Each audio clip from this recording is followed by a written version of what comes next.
evening and welcome to another extremely informative episode of Health Check. Health Check only comes to you on Hope TV. It's a station where you look and live. My name is Kerry Kagiri and today's conversation is it's a very timely because there's a lot of body shaming and unnecessary conversations around people's weight, how they look like, and I don't know, it's not your business. I've had a couple of people commenting to someone saying, congratulations on the baby.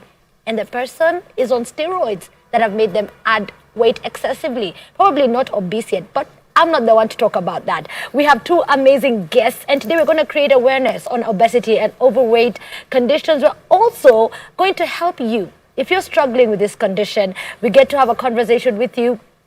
Get to know that obesity is not only a cosmetic problem. It is actually a medical condition. And with me in studio let me start with the usual suspect, our very own, and I like to call her Daktari because she's the doctor of the food we eat. Christine Muturi, Gitau, Karibu sana. She's a clinical nutritionist, a dietitian, and you run your own space. Yes, I practice. I practice by myself, among other things that I do. Absolutely. Yes, I'm founder managing consultant, Viringo Wellness Consulting. I am a nutritionist, dietitian. I love the job. I am so happy to see you. Good to see you too. I feel like a ray of sunshine. Thank you, Hadi. COVID did something. When I came out of COVID, I was like, let me kill them with beauty. And for the very first time premiering on this show, let me say, he is the #1 in this field, and I'm sorry if you thought it was you. We have declared him #1 in the area of laparoscopic and bariatric surgery.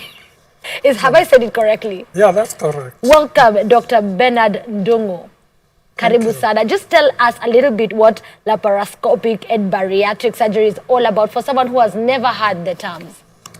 Well, laparoscopy is the art of doing surgery not by cutting the abdomen open, but making small incisions. And then you use a camera, which takes the image of the inside of the abdomen.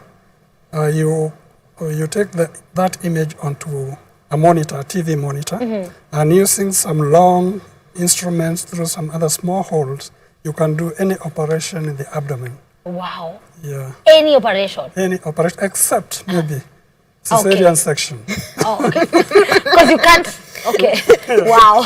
Thank you for highlighting that. Yeah. Let's talk about bariatric. Oh, bariatric surgery is a field of surgery aimed at reducing weight. Okay. That was the primary intention. Okay.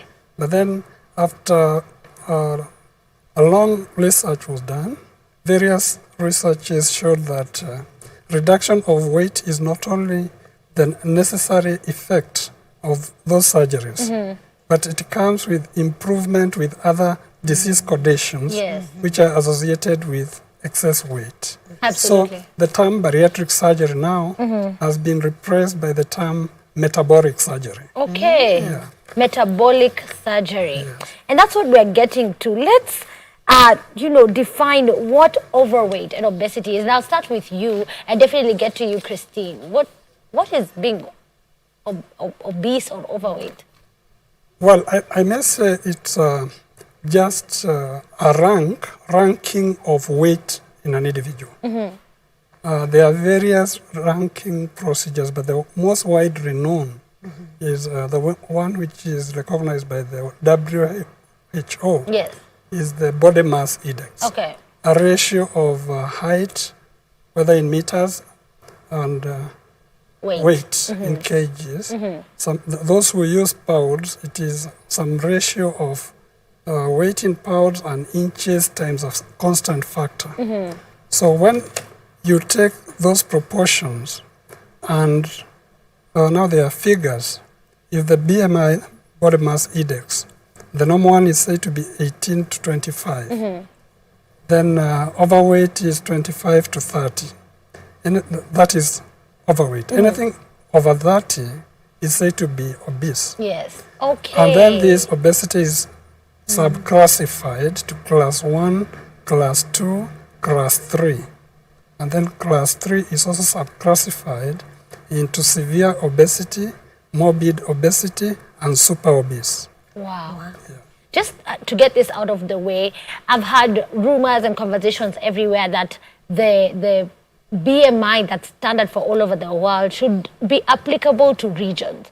For example, as African people, our bone structure, what we eat, how we live is different. So we can't stand to the standard. What's that conversation? That's a very good observation, and also you've done a lot of research. Congratulations. Let me put it this way.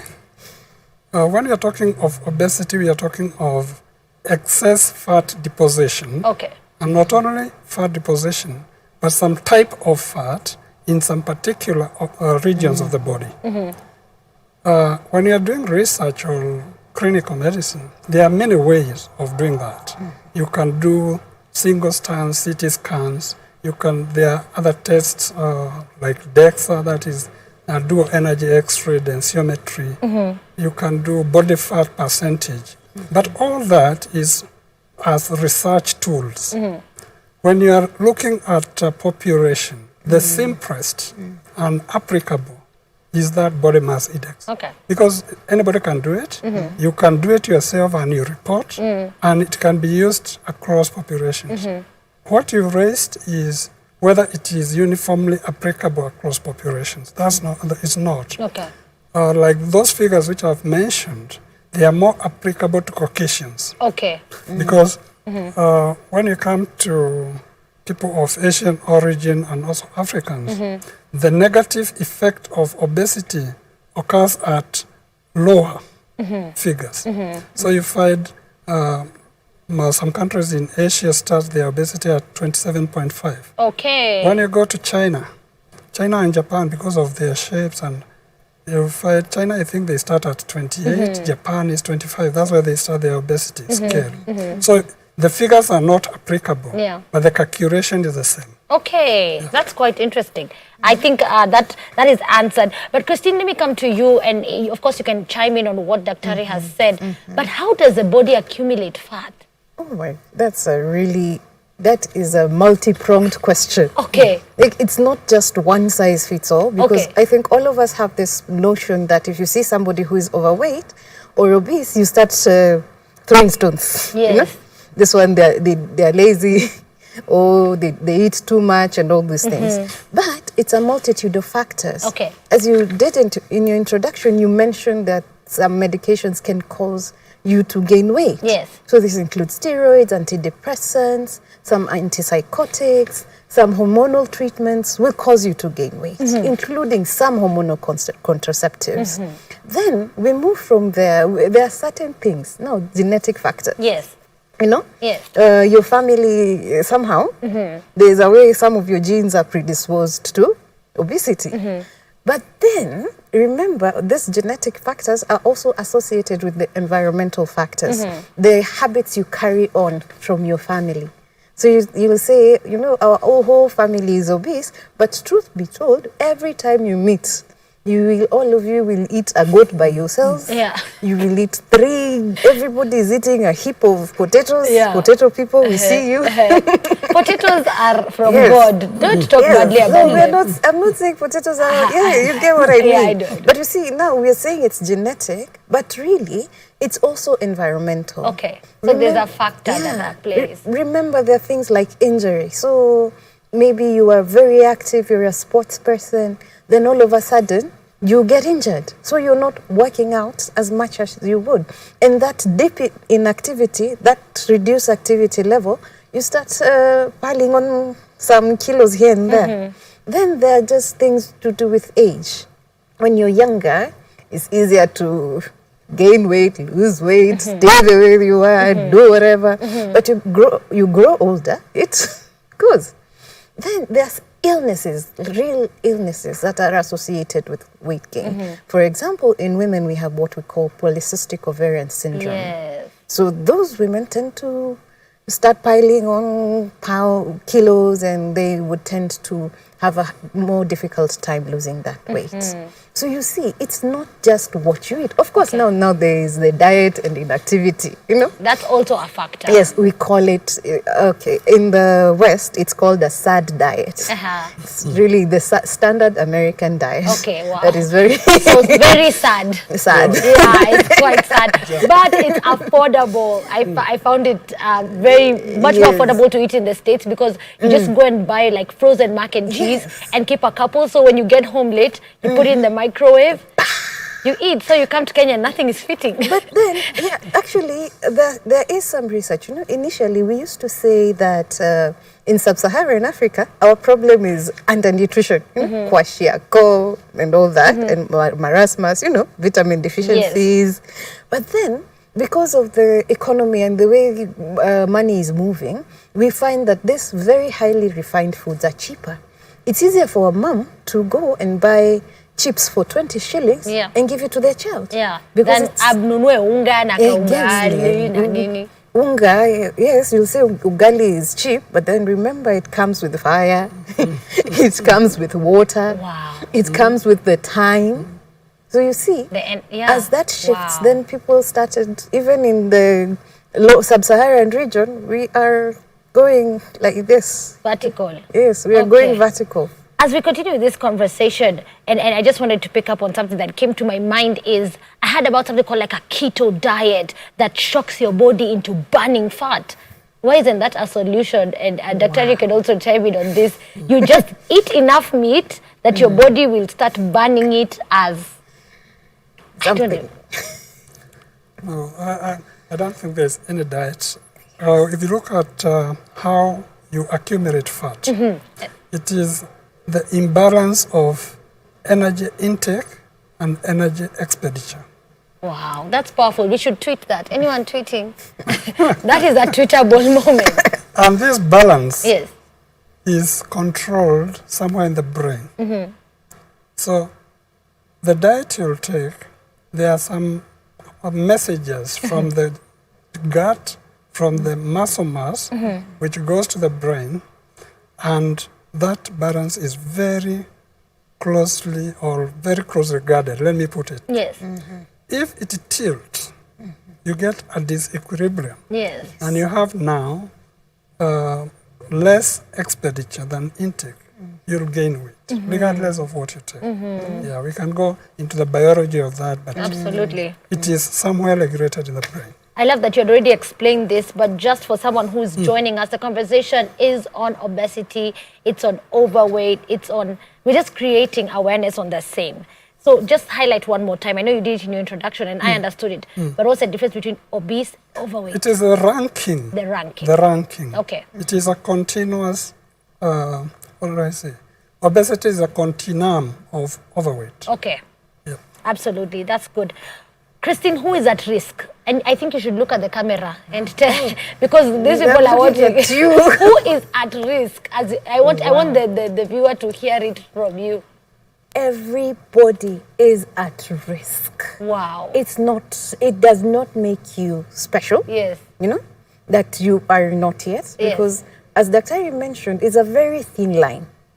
Okay? It's a very thin line between the habits that you have, the intake that you have, and the expenditure of the body.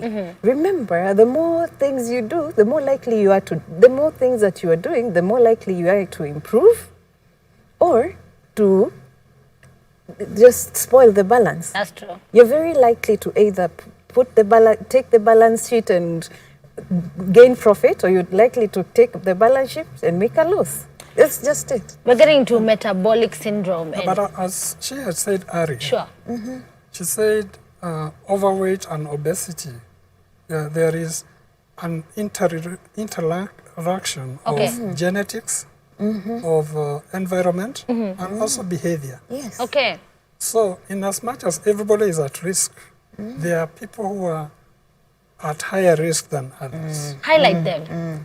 Now, just regarding what you said, okay. There are people, there are specific genes, okay, or a mutation of certain genes that is genetic. Okay. When it comes to environment, she mentioned, the studies in rural and urban West and Africa and Asia, you find that in Africa or African setting, obesity is a problem of the affluence, the urbanized, educated affluence.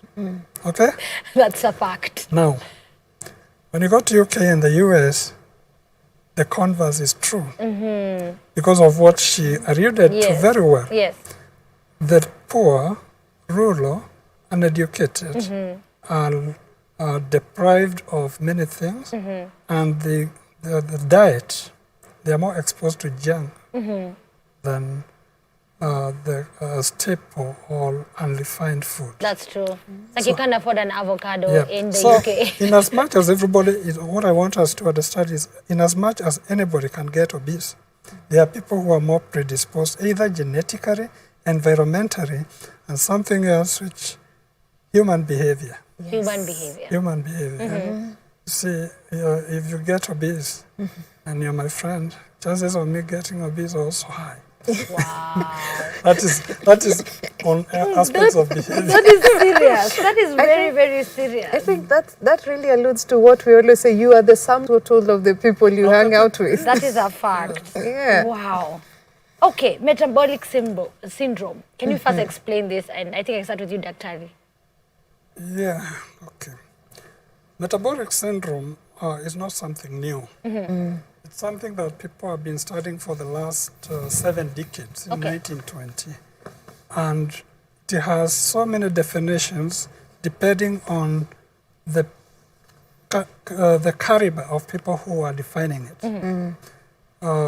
But let me just put it in perspective, what is important for all of us. WHO mentioned 5 things, 3 of which defines metabolic syndrome. Obesity, high blood pressure, lipid dysmetabolism, in that you have high levels of some types of lipids and low levels of some types of lipids. They also include traces of albumin in the urine, and there's one more. Oh, glucose intolerance. Okay. Those are 5. Okay. So anybody with 2 or 3, I think 3, according to WHO, has metabolic syndrome. Okay. Yeah. But now there are other bodies or other organizations, but in all of them, obesity is there. Okay. Yes. Okay, that's quite deep. If you could break it down, there's someone who's asking me in my ears, what are lipids? Oh, what is to do what in the urine? It's Let like, me put it this way. Lipids are some types of fats. Yes. So there's those we call high, low density, but basically we have excess of some types of fats. And when I say glucose intolerance is how we metabolize sugars, there is a problem. And then traces of some proteins in urine. Urine should not contain any protein. Yes. There is one type of protein in the body. If you have traces of it, is one of the criteria, according to WHO. Okay. But what is important for our talk today is that in all definitions of metabolic syndrome, obesity is constant. Okay. Okay, absolutely. As we talk about this, many people are thinking, what are the complications? Because I'm sure there are so many complications that we don't see. As we just see the person for maybe an hour, 1 minute, or even someone passing. I was watching a video of a wedding, and someone was like, hey, as you like Kenyans, as in, guys, you need to have chills. Sometimes, urumia watu. What are some of the complications this person that you're making fun of or you're looking at, or it's you probably? What are they going through? Okay, first of all, I want to define the terms obesity. Yes. Not really define, but mention that these are medical terms. Good. Obesity and overweight are medical terms that were co-opted into pop culture. Okay. So when I say medical terms, it means Dr. can look at you or a nutritionist can look at you and diagnose with obesity or overweight. Yes. But then when these words were co-opted into pop culture, popular culture, then they became slurs. They became insults. Yes. Okay? Yes. So if somebody, like as a nutritionist, I look at you and say, you know, you're obese. You're like, no, unanitukana. You're insulting me. No. Why are you insulting me? That's really good to highlight. Yeah. So let's first now remove that from the equation. Okay. And look at them solely as medical terms. Okay. Okay? Okay. So when somebody is overweight or obese, they are more likely, again, as Dr. had mentioned, the components of metabolic syndrome. So somebody with overweight or obesity with high cholesterol is more likely to have blood clots, is more likely to have a stroke, a heart attack. Somebody who is obese is more likely to have insulin resistance. So that means they're more predisposed to diabetes. Somebody who is obese is more likely to have hypertension, okay? High blood pressure. Also, there are other things that we look at. No, these are just now the big words. Hypertension, diabetes, stroke, death. We know those big words. That's true. But we don't look at the other smaller words like chronic pain. You're more likely to have joint pain, aren't you? Wow. You're more likely to have physical pain that makes you even more unable to move. And if you're more unable to move, then again, you're less likely to expend the energy and it makes you more obese. Wow. And just that is because of the chronic pain. You're more likely to have sleep disturbances, and in worst case scenarios, you have what we call sleep apnea. Like you sleep and then you stop breathing. Literally, you could sleep, you wake up after a few minutes, you're gasping because you cannot breathe. Wow. You see? Okay. Again, now there are those cultural things that are associated with it. So a long time ago, if you were obese, especially in African setting, you're wealthy. You are rich. You were rich. Yeah. But right now, as now we are moving more towards, our culture is evolving and shifting, then we're more likely to be pointed at and whispered about, Yeah. Yeah. People are talking about you in hush tones. And that has a very negative impact on somebody's self-esteem. And that's where I somebody's really mental want to health. get to. Absolutely. Yeah. So things like depression. You're more likely to have depression. You're more likely to be bullied. Those now social-cultural things that should not be there. Absolutely. But then they just pop in because of the culture and the time that we live in. Absolutely. Dr. Ari, I want you to comment still on that and just highlight. Yeah, she's highlighted a number of, we call them comorbidities. Comorbidities. All diseases which are associated with obesity. And I saw in your teaser that they came to my office. Thank you for having us. WHO has listed a total of 70 diseases which are associated with obesity. Wow. But some, they range in severity and seriousness. The most common and maybe the most serious, we have hypertension, heart diseases. We have heart diseases, stroke, heart failure, myocardial infarction. Yes. And the conditions which are associated with high cholesterol levels. She has mentioned something about sleep apnea, that you wake up at night and you're unable to sleep. Actually, people who are obese, if you take their saturation levels, nowadays everybody knows about oxygen saturation because of COVID. That's true. If you take their nocturnal saturation levels, they are lower than when they are awake.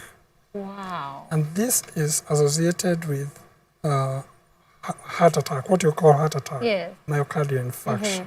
So that by itself is a very serious complication. Yes. Then something she didn't mention is there are some cancers which are associated with obesity. The first one to be described is endometrial cancer, the cancer of the womb of women. But in total, I think there are about 7 whose risk increases proportionally with obesity. We have cancer of the colon and rectum. I think esophagus is there, gallbladder, liver cancer, and now even some pancreatic and some cancers of the GI. Even breast cancer is there. And of course, something she mentioned, and we need to to get this right. The risk of death of any cause is higher in obese than in normal weight individuals. Wow. Regardless of any other cause, risk of death rises with increase in obesity. Wow. As we talk about that, you mentioned COVID, and I'd love us to get there right now. But if you just joined us, Karibu Sana, I'm hanging out with Dr. Bernard Ndung'u. He's a laparoscopic bariatric surgeon, and also Christine Muturi Gitau, who's a clinical nutritionist, dietitian on Health Check on Hope TV. The text line is right below, 22232. Now, I want to encourage you to start sending your questions now, because what happens is people get excited at 8 and they're like, okay, niko na swali. But that time we are almost even wrapping up the show. So please start sending in any questions, all your comments, compliments to our guests right now on 22232. After we go on a break, the call line will also be open. So we'll pick the calls that you have. Remember, it's how many laparoscopic bariatric surgeons do we have in Kenya? Oh, we've got a number. Quite a number. But when I say a number, they are not enough for our population. For our population. When you're talking about, let's say, less than 20. Wow. Yeah. In the whole of Kenya. Well, even 20 is on the higher side. Yeah. Wow. Because all of them are clustered in this upper hill region, except maybe 2 who are in Mombasa. And so if you're watching me in Narok, Wait. you're watching in Nyeri. This is what I've said. All of them are clustered around upper That's what hill. I'm getting. I'm telling our viewers, if you're watching from there, I've brought you close home. So you can consult. I've paid for consultation for you. Free shillings. So call and ask all the questions you have right now. Today we can do as much as we can. Obesity and COVID-19. Dr. What have you experienced with your patients? Well, I may say, okay, I've interacted with a few COVID-19 patients. Unfortunately, okay, it's a new disease. Let me not go to my personal. Yes. COVID-19, as you know very well, is something new. And with time, we are understanding it. Almost every day, we are discovering something new. Fact. But what we know for now is that the severe disease of COVID-19 is associated with some other conditions.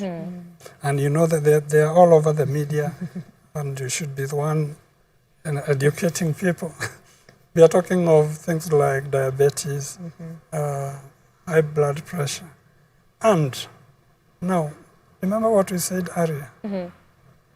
Metabolic syndrome, high blood pressure is there. Yes.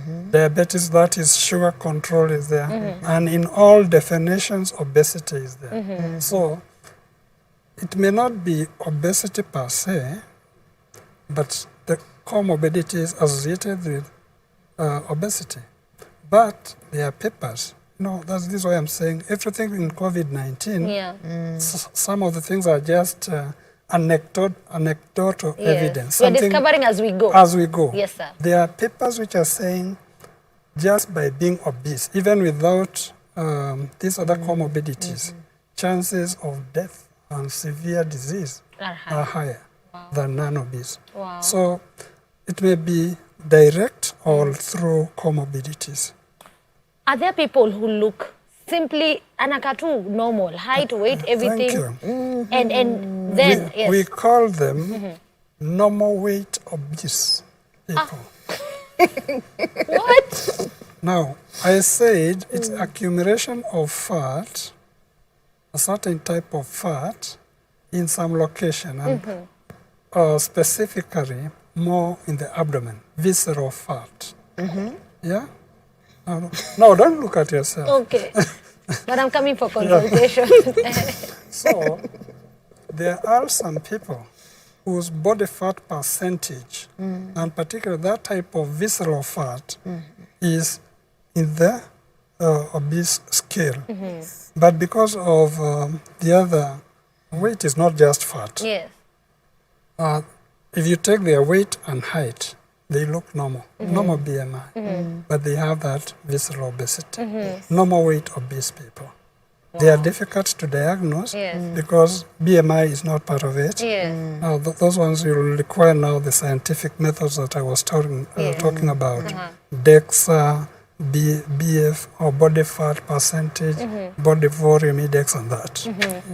Quite interesting as we talk about this. Christine, do you have a comment on obesity and COVID-19? What would you comment on this?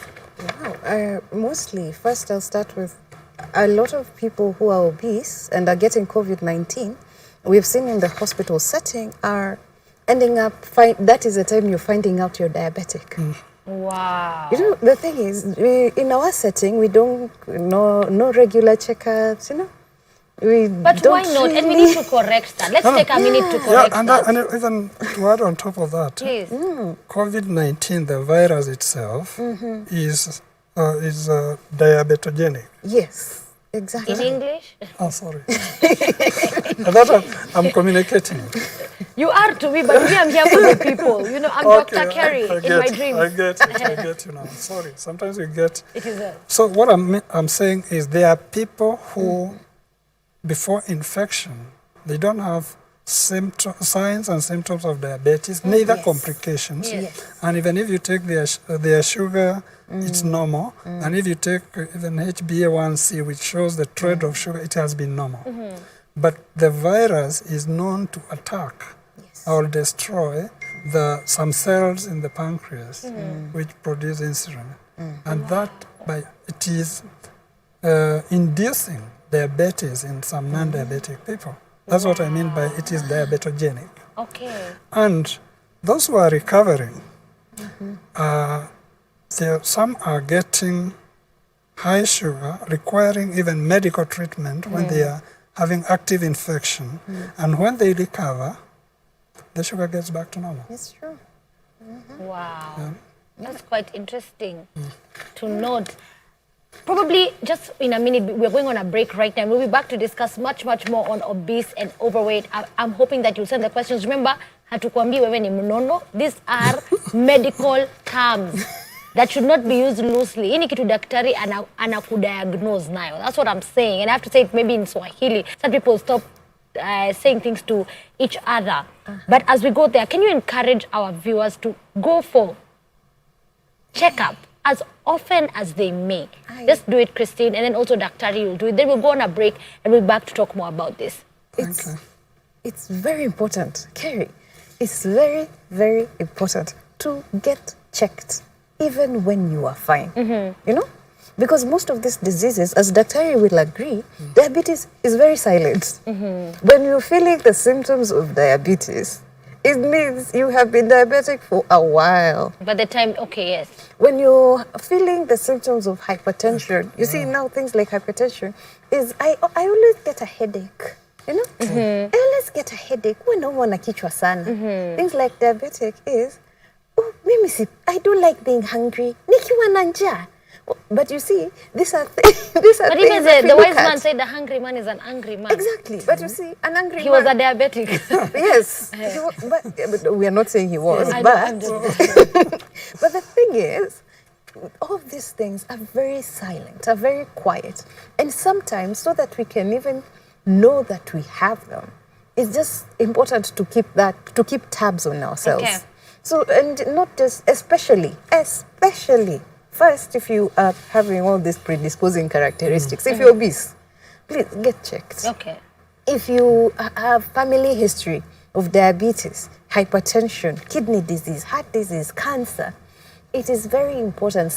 Many forms of cancer, especially the GI cancers, get checked. And GI, they mean gastrointestinal. Yes, gastrointestinal, digestive system. Digestive system, yeah. And you see, some of the things that we used to look at, Dr. will tell us, yes, we'll use those scientific methods. But there are other things that I can look at you and go, hey, this is not well. Because things like waist-hip ratio, I don't need a lot of equipment to reveal. I just need a tape measure. Yeah. Things like height, we do height waist. Okay. I just need a temp measure. Yes. So they are very inexpensive ways. Just walk into somebody's office and say, nipime sukari, take my blood pressure. That in most places will be about 100 bob. No, actually, in most Even places, 50 bob in the pharmacy. in most places, blood pressure is free. Exactly. Oh, ile ya hivi. Yes. Yeah. Ni sukari ndio ina charge. Maybe, because they use some materials. Brick, yeah. But Exactly. blood pressure, I think when we were in school, we were being told it is unethical Yes. for somebody to enter any health facility and get out without his or her blood pressure being taken. People, exactly. Unethical. Imagine. Wow. So just Even that. those guys in town, promote them. Unasikianga machine nasema, welcome to measure your height, weight. Lakini hapana. Alafu, Just do. hii ni biashara. No, yes, but you know most of those machines are not well are they calibrated. calibrated? Yes. So can we start a campaign, calibrate the machine? Calibrate. You need a You're giving me bio. something to do over the weekend. Anyway, we'll be talking about that and much more. Doctor, can I give you a moment to just encourage people to come and see you, to go and see doctors? Let me put it this way. Yes. In places where the health care system is well organized, people get SMSs for some things. Wow. You are reminded that you should go for your breast check. Yes. You should go for your sugar check. You are reminded. Actually, in one of the Western countries, that system failed for 2 weeks, and some people now, almost 10, 15 years later, they are suing the government. For not reminding them. Yeah, Yes. for the conditions, some of the conditions they got. What am I saying here? It is both a personal duty and the duty of us as healthcare workers and the duty of the policy makers to make sure people are screened for conditions that are preventable. And what we are saying here, most of these things are either preventable or if managed early, they don't lead to complications. Absolutely. Yeah, so Thank you. it is the both personal and administrative and policy. Yeah. Absolutely. The conversation today is on obesity and overweight. We are just saying it's important for us to get sensitized to know prevention and methods we can be able to do that. Management of the same treatment is available right here in Kenya. So many options. And according to the World Health Organization, obesity has grown to epidemic proportions. This is very serious, with over 4 million people who die each year as a result of being overweight. Now, before COVID-19, obesity had been declared as not only an epidemic of the 21st century, but also the fastest spreading disaster of the century. That's a conversation we're having right here. It's a very serious one. When I come back after the break, I expect your questions on 22232. Just before what you've said, Sure. before COVID, obesity was being rated second to terrorism. What? Obesity. Obesity. This is a conversation we're having. It's serious, it's urgent, it's now. I want to thank our amazing guest, Dr. Bernard Ndung'u, laparoscopic and bariatric surgeon, and Christine Muturi Gitau, clinical nutritionist, dietitian, right here. We'll be back after this short break.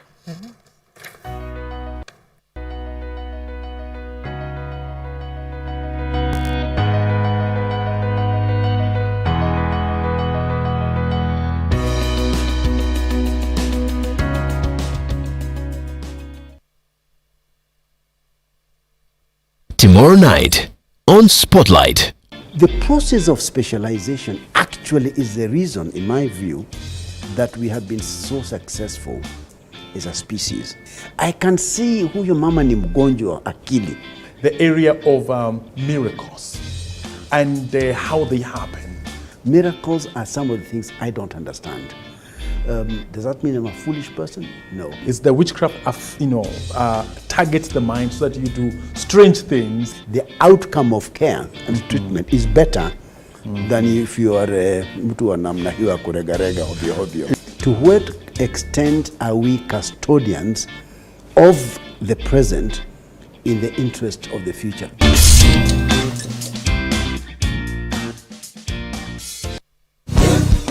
Everything for me. us every Sunday for unlimited, uplifting, powerful worship.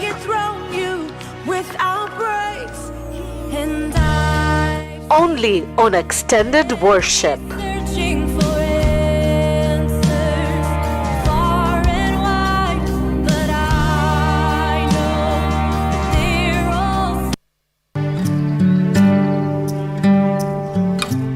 Join John Cousin every weekday as he takes us on a journey through the Bible.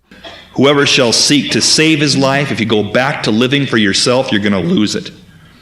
But whoever shall lose his life, give up his life for my sake, he shall preserve it. Enjoy interesting, knowledge-packed, yet simple teachings through his humor and in-depth understanding of God's Word. The last people that tried to put God in a box, literally, he rose again. He wouldn't stay in their compartment. If God was small enough for me to figure out, he wouldn't be big enough for me to worship. Tune in to Hope TV for John Cousin every 10 p.m., 4 a.m., and 10 a.m. weekdays on Hope TV, where you look and live. Only God can turn a mess into a message. I have a boy on a wheelchair. I'm still preaching on the pulpit. Amen. Niliona mguu ya nyuma inakuja tu kunikanyaga, imenilenga tu kwa tumbo. Nikaitana tu Jesus. I got tired of working with the x-ray papers, and one day I just woke up and decided to burn them. A test into a testimony. The whole community didn't want to hear that anybody is born again. Excommunicated straight.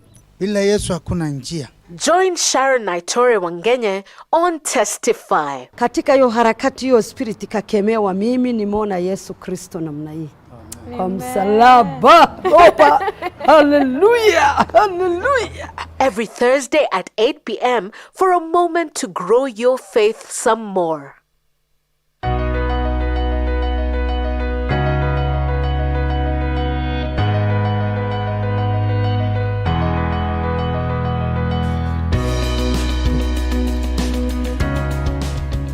Welcome, you are watching Health Check. It comes to you only on Hope TV, where you look and live. The conversation is on overweight and obesity, rated next to terrorism right before the pandemic came to take a shine. So it's a very important conversation. We might be smiling and laughing, but probably in your house you aren't. It's because we can't take everything so heavy, but we are going to give all the information. We're going to give all the things that you need. And you know what?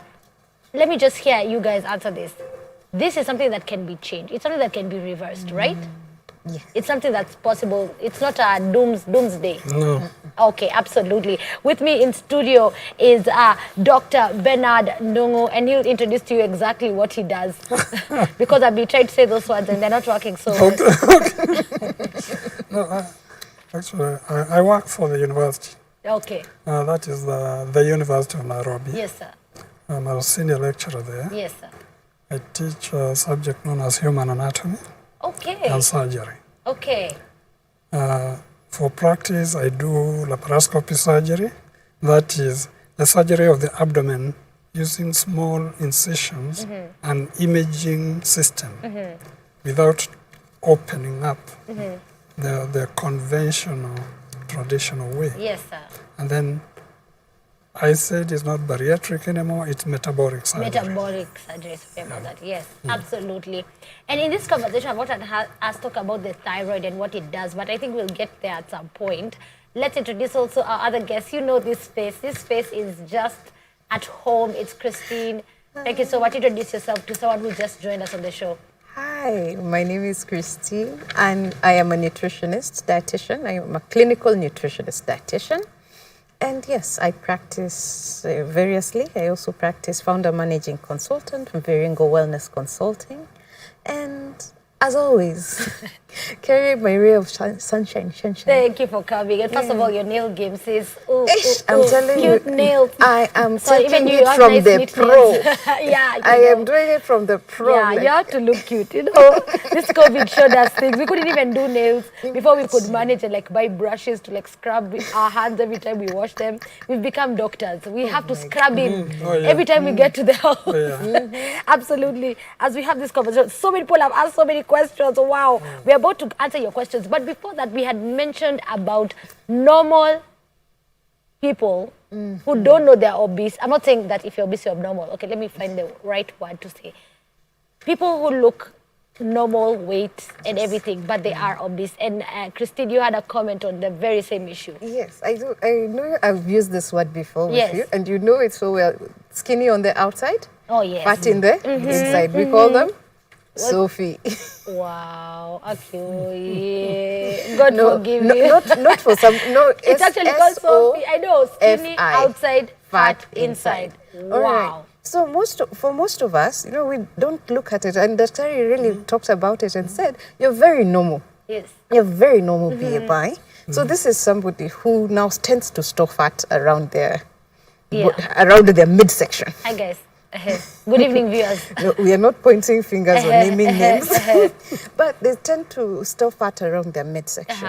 So this person with very normal BMI, will BMI of 24, 25, you just notice nice skinny arms, nice skinny legs, and then the sub-region. But it's called Wangeshi syndrome. Yes, Wangeshi syndrome, but we are not saying, no, we are not saying, not that one. I refuse that one. Okay. But you see, for most of these people, because they are not really classed as obese, you hear people say, Mimi, si mnono, ni hii tumbo tu. Yes. You know? Yes. I'm not fat, it's just the stomach. Yeah. And does it happen to men and women?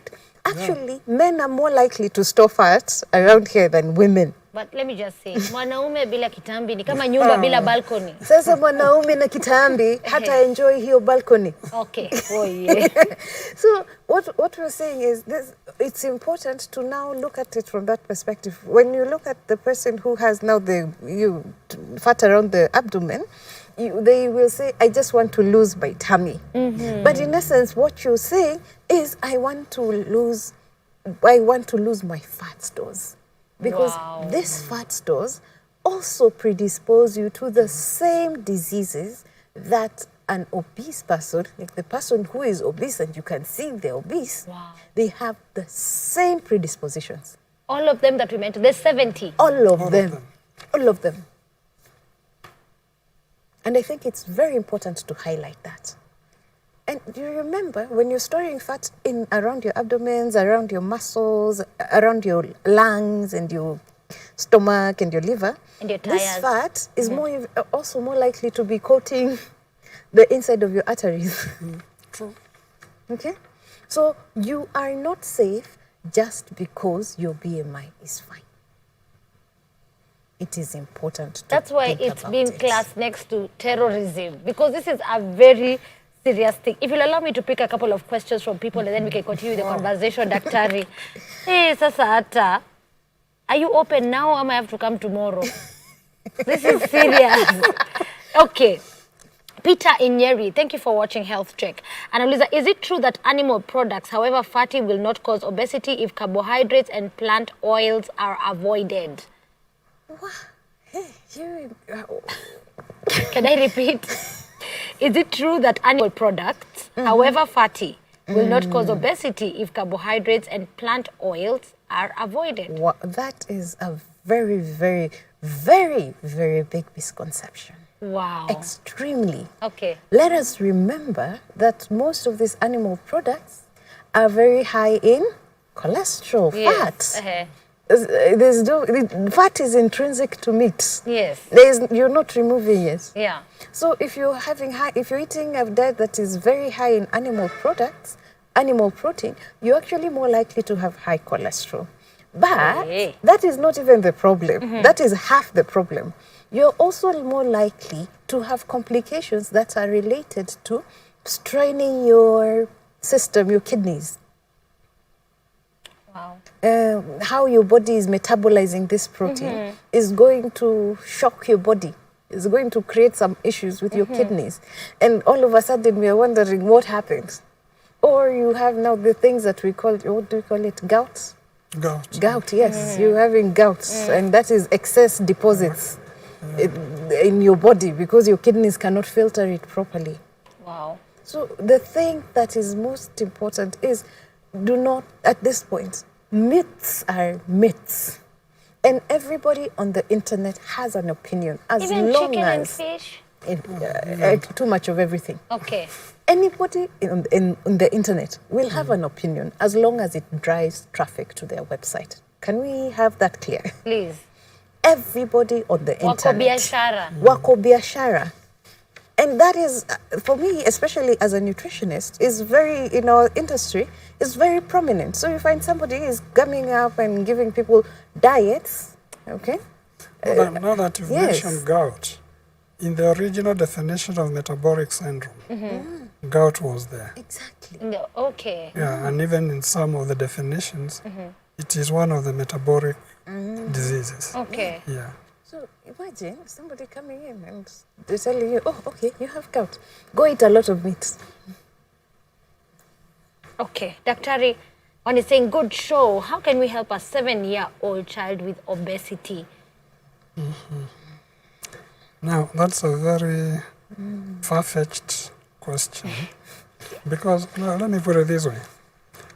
In as much as obesity is fast increasing worldwide, particularly in the West, we are having what we're calling adolescence obesity. We are having kids from usually teenage, but sometimes around 10 years. And they are already obese. And the worst bit, they are getting diabetes in the teenage. Oh, no. So actually, when we are classifying patients with metabolic syndrome, we have high risk, the ones who are really risky, moderate risk. Then we have an independent class, which we are calling adolescence obesity. Of course, and then the ones low risk. When we are talking about these children, one, BMI does not work because it is weight for age. Yeah, it's not BMI this time. We take the weight of the child and the age, and then there are charts to show this is normal, this is overweight, this is up to what obese. age?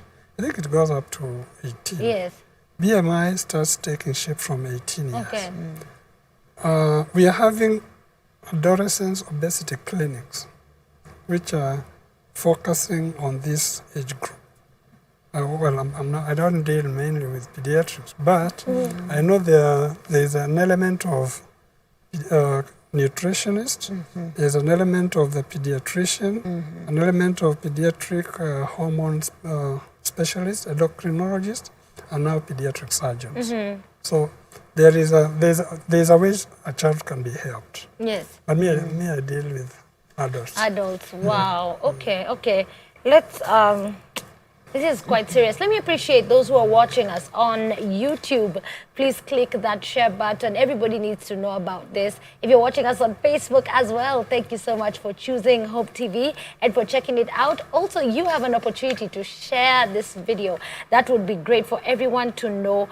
One is asking here, how would I know I'm obese other than that I have a large body? You know, Daktari hata ameshindwa kujibu. Daktari has talked about BMI many times. Let me tell you something, and this is going to be very, very interesting for most of us. You know, some of us say we are heavy boned. Do you know, if we measure your bones, maybe, and you have to be very, very like tall and big, maybe your bones will be around 3-point-something kilos. Yeah? Yeah.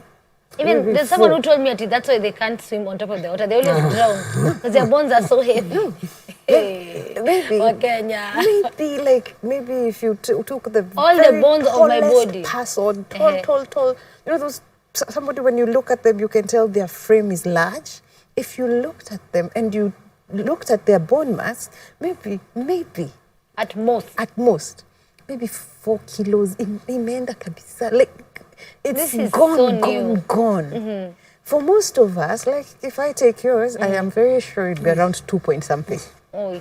These bones are dry bones.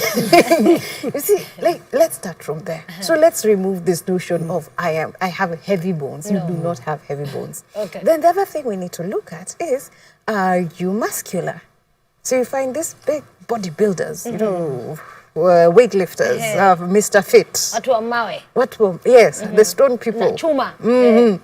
Those ones are more likely to have high BMI, but even when you look at them, you can see muscle definition. Yes. When we do what is called skin fold thickness, like we're checking on what we call subcutaneous fat, it basically means fat under your skin. So there's something we use to measure that. Okay. And you'd even find it is difficult to tune. You can't pinch at it. Okay? Yes. So are those your characteristics?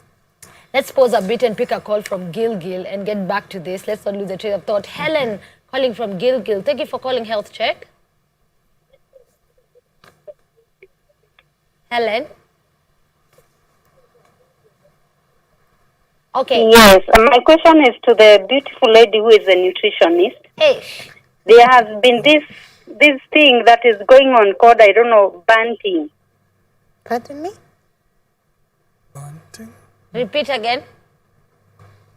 Or explain it. She's getting lost. Yes, where people are advised to eat a lot of protein and food with a lot of fat, and then avocado. At times they are told to eat 3 eggs with the meat, with avocado and some vegetables to lose weight. What is your take, madam? Thank you so much, Helen, for that question. So that's what we call the keto diet. Keto diet. That's the keto diet. So it's very high in fat, high in animal protein, very little carbohydrates. So it takes like a vice versa approach to how we approach energy. Because normally we say most of your energy will come from carbs and then a little from fat and some from protein. Okay? So imagine what happens if you are only taking fats. You have to, all these diets, we are not going to vilify because there are some uses for them. Under very strict medical supervision, because like children with epilepsy, for a very long time, have been seen to work very well with the keto diet. It works for them. There are some people who, when you're doing diabetes management, some, not all of them, some of them will do well on this particular diet. But it is done under very, very, very strict medical supervision. This is not something you come up with. Because then we start looking at you as an individual. We ask, okay, fine, you're here. How is your kidney function? How are your cholesterols? Because if you have very high cholesterol and you don't know, you see, you don't know. Wow.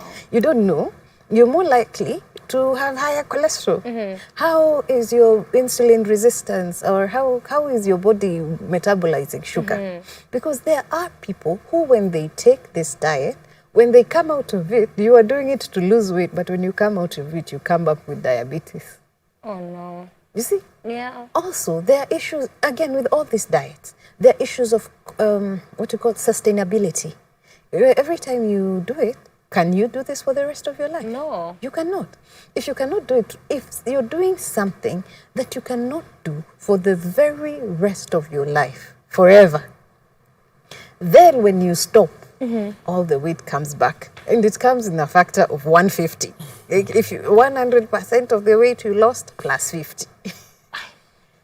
Daktari, let's, before we go to any other questions, let's just hold the calls for a minute because we need to get just a little bit into treatment and management. But you can give a comment. There's something she has said. Yes, sir. About bodybuilders, sportsmen. And I forgot to say that one of the disadvantages of BMI is that it overestimates the risks in those people because they have big muscle mass, so their weight is high, so their BMI will be high, but the risk of those things we are mentioning about is low. Because we are concerned with weight due to fat. Okay, Yes. not weight due to muscle. Muscle. Okay, that's a good highlight even as we talk about that.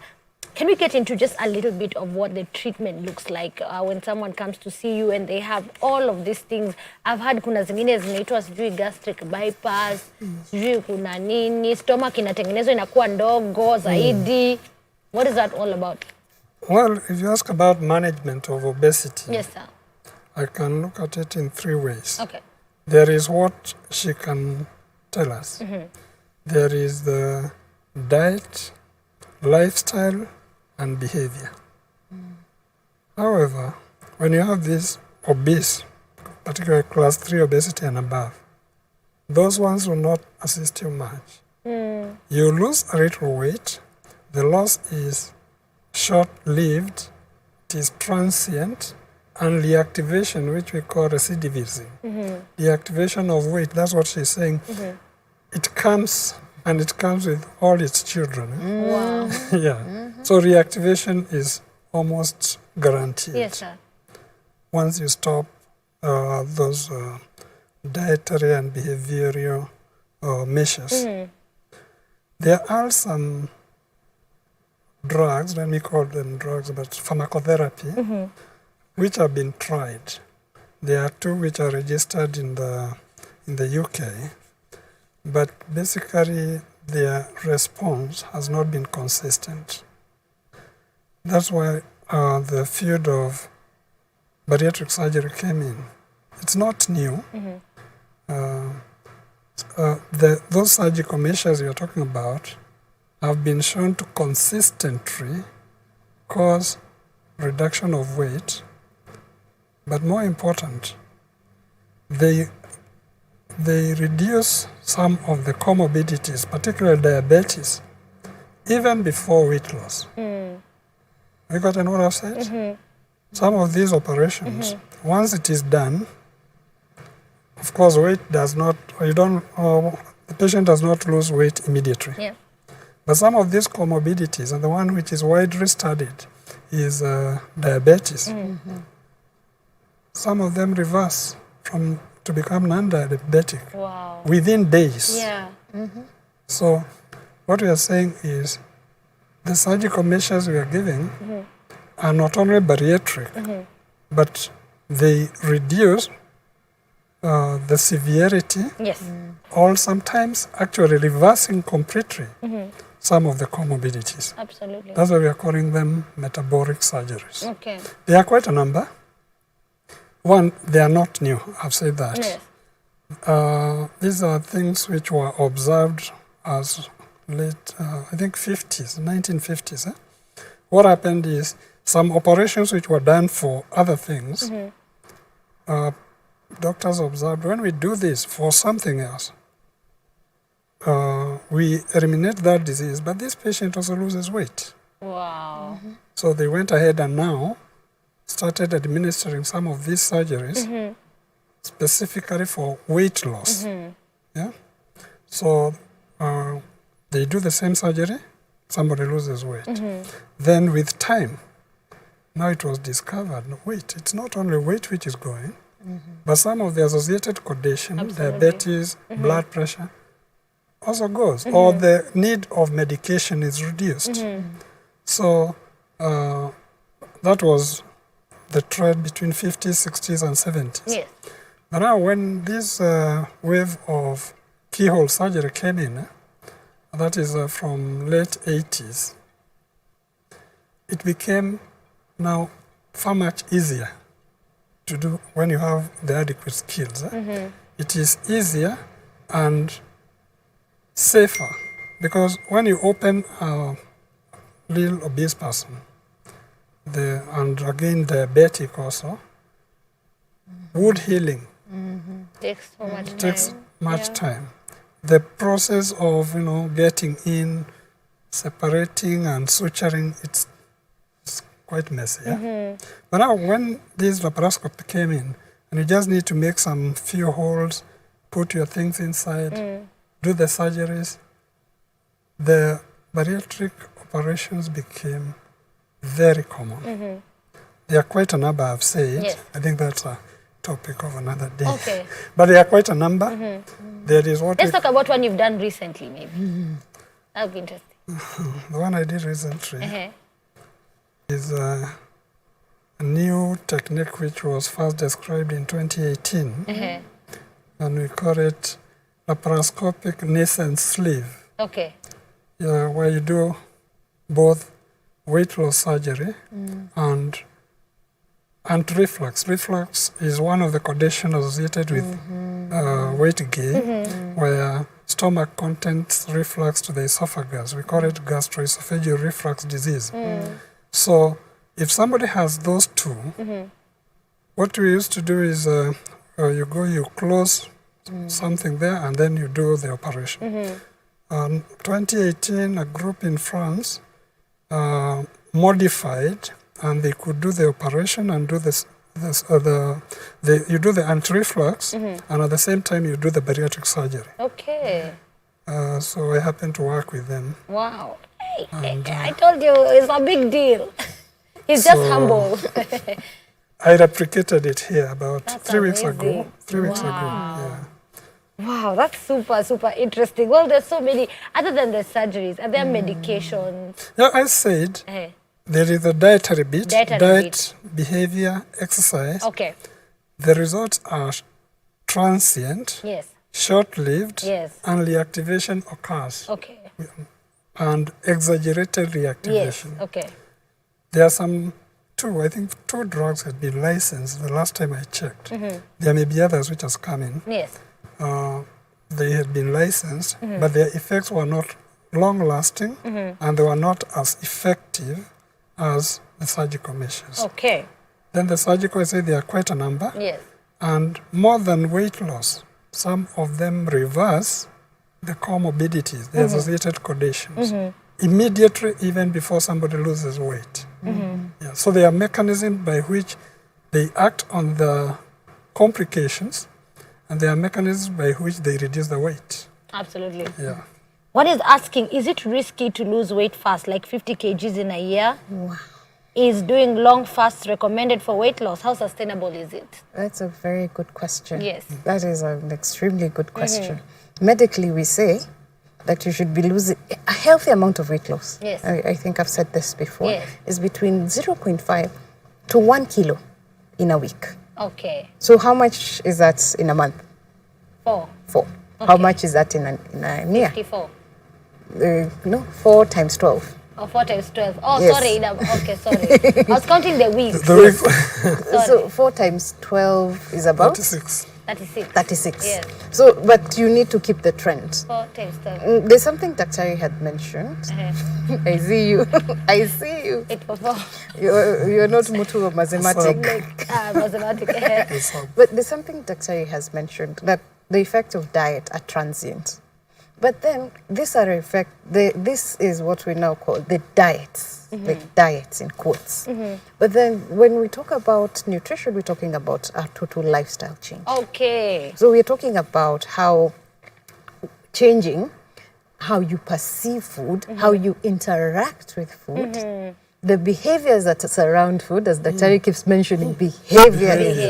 The behaviors that surround food. Because even bariatric surgery in itself is a tool to modify behavior.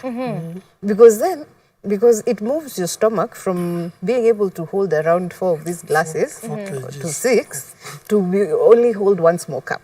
Or a short, yeah. You see, that in itself means portion control is controlled by your insides. Okay. But that comes in, especially when you've had a difficult time in now adopting the lifestyle, and not just adopting the lifestyle, that now the issues that are surrounding food for you, maybe you have obsessive eating, that's an issue. You have issues with hormones. You have, as Dr. was mentioning, reflux and the sphincters being loose. Even the sphincter that goes down, that moves the stomach contents from the stomach to the intestines, that can also get loose. And when that gets loose, you're more likely to be eating because food is going through your stomach very quickly, very, very fast. Without the whole process of... Yes. Yeah. So those are things that we would... Peristalsis, anyway. That's Yes. too far. Unaenda vizuri. You're going. You're coming. Almost. So imagine if you were looking at it from now simply a weight loss perspective. I just need to lose weight. Then you miss out on the lifestyle changes. Absolutely. And at the same time, you're very likely to relapse if you do not pick up those lifestyle changes. Yeah.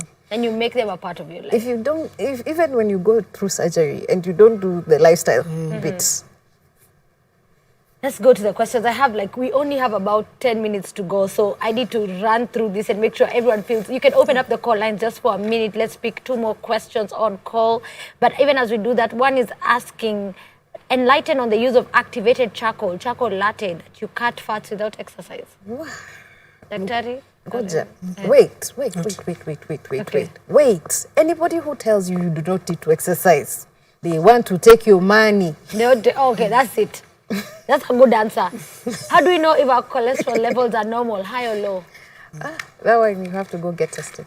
You get tested. Okay. Yeah. Anywhere or where?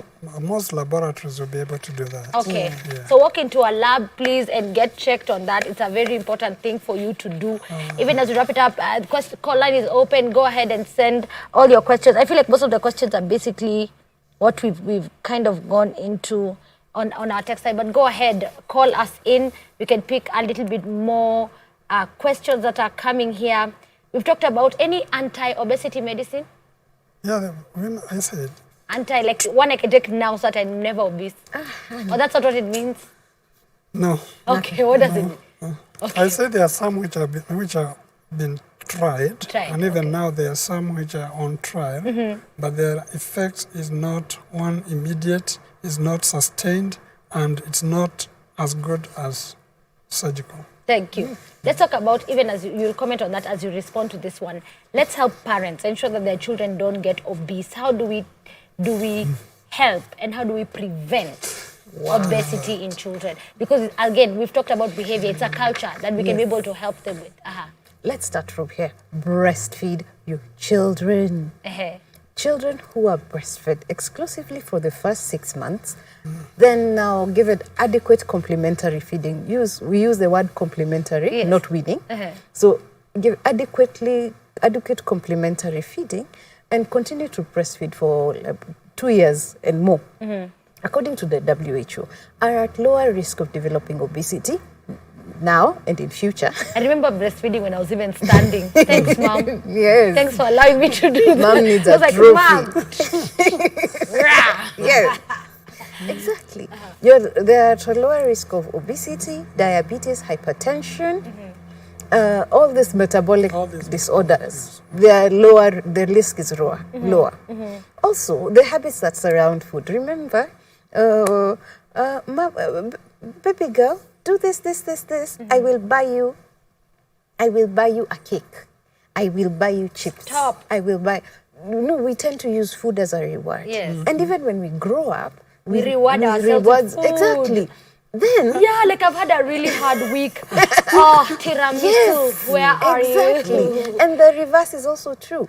Like if there were food that has been very restricted, like if you were too strict, we find children who have a relationship with food where they tend to hide food and eat later.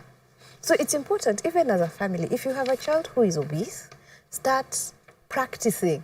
All of you, not just the baby, all of you, start practicing more healthy habits. Yes.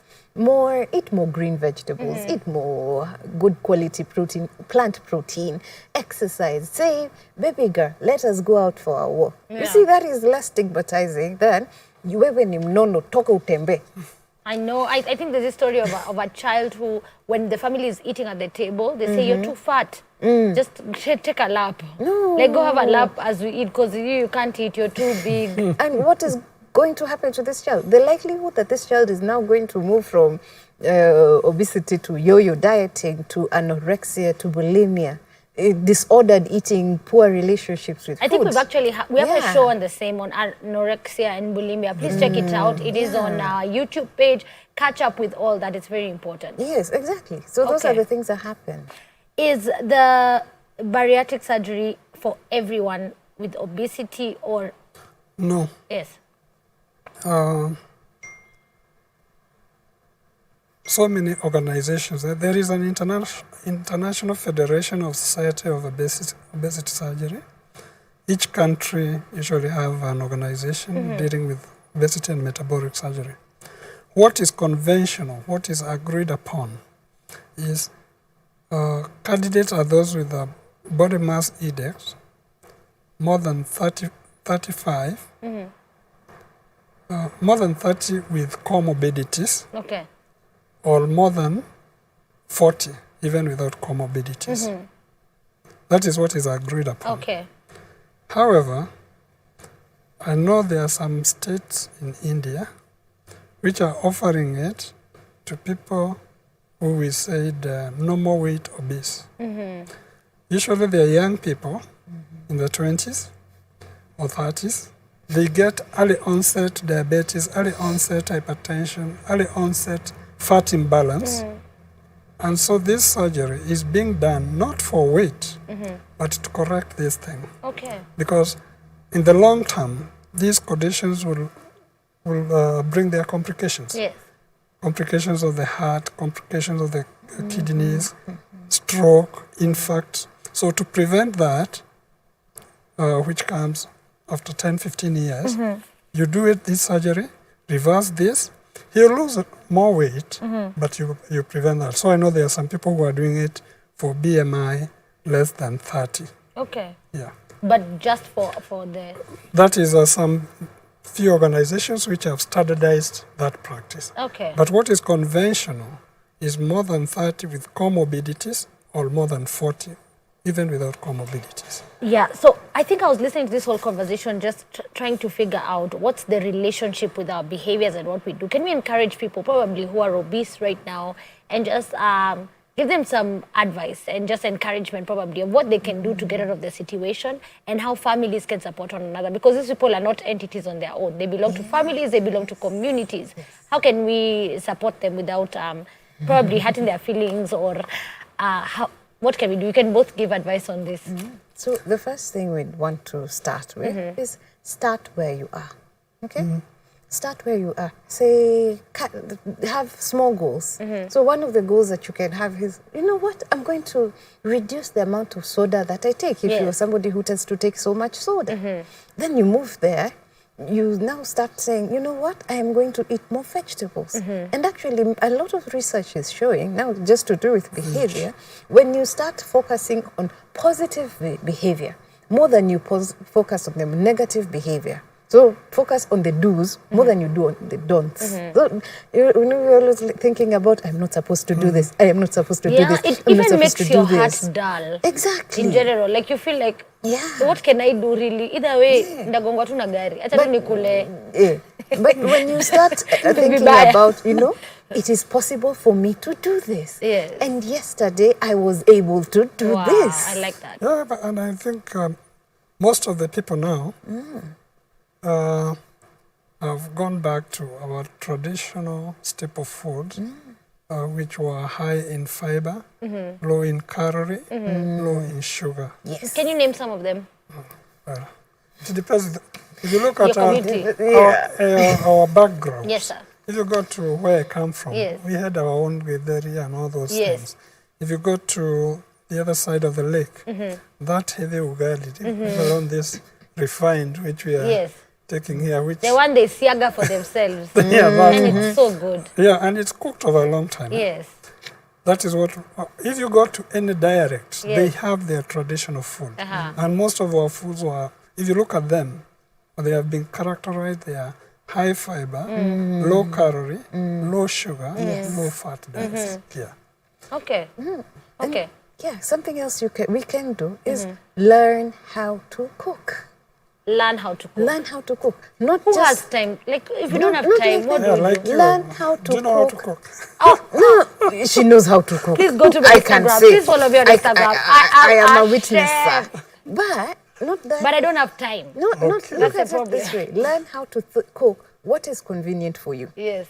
For example, Kerry has come home late from work. We'll be home maybe at around 10. Fact. No, but not really, because, you know. Yeah, of Ask course. money, guys. Yeah, you till money. Okay, I'll be home at around 10. So, as we're just going to be. As we own our own homes. As the curfew and us like this. Okay. But imagine if you can come in and learn how to make a simple soup. That if I just take a carrot and and I take some tomatoes and throw it in the sufuria and just learn how to balance the natural herbs and spices. Yes, it's gonna and be I'll make a nice, rich soup for myself. True. There is this notion that Irish healthy. stew. Yeah, there's a notion that healthy food tastes bad. Not true. But it's not true. It's not true. It's learning how to enjoy these flavors. Because some of us, the joy of food, now this is the family. How can families help? That's true. Learn how to enjoy food, how to experiment with flavor. And it does not have to be expensive. Something as simple as a carrot or a pumpkin can be glorious to eat. It can have, you will feel good about it, and it will make your tummy warm. I actually feel terrible because it's like I'm pranking you guys. When I get home days like this, by the time I'm done removing my makeup and, you know, just toning down, my little butternut is ready in the oven. Yeah. By the time I come out, I just get into it and I put a little salt and just a little black pepper, turn it upside down, just a little olive oil, like a dash. By the time nimemaliza, it's ready and that's a whole meal for me. Yeah. You and see? probably toss some broccoli. Yeah, and if you don't have an oven, you can do so many things on the a stove sufuria. top. Yes, apple to apple. Fact. So those are some of the things we need to learn and remove these misconceptions about food. Daktari, encourage someone and get ready with your closing remark, and Daktari will close after you. How do you encourage someone, your patients, they're watching? Which ones? The ones who have been operated or the ones they're waiting? Oh, yeah, the ones who just need help and they're probably feeling discouraged. They've One, been, in as much as we are calling it a medical condition, let's agree, as she said, and we've repeated here severally, yes, sir. there is the genetic component, there's an environmental component. If your obesity is due to the genetic component, for example, there is nothing you can do about it. So you should not feel guilty. You know, some people feel, even they get depression. Just come for help. Yes. And understand that it is not your own making. I know of families, even here locally, that at the age of, was it 17? Yeah, 17. Somebody is weighing 84 kgs. Oh, no. He's hypertensive, diabetic. And the brother is the same. Unfortunately, even the father is there. And the grandfather was weighing 200 and something kgs. There's nothing you can do. Accept it and come for help. If, like most, let me say most, is environmental, what we've talked about, the kind of diet, our lifestyles, our sedentary lifestyles, there's something we can do about it. Now do it. And don't feel shy to do it. Absolutely. There's no shame in the game. You'll be fine. I think I have 30 seconds for each one of you. Probably could say where you practice, what you do as we outro. I'm so sorry. We haven't even covered the half, but time's completely gone. So you can just highlight what you, where you're at, where guys can find you. Yes. Oh, fantastic. Thank you for having us. Thank you for coming. My name is Christine again. Yes. If you want to find me, look through my Facebook page.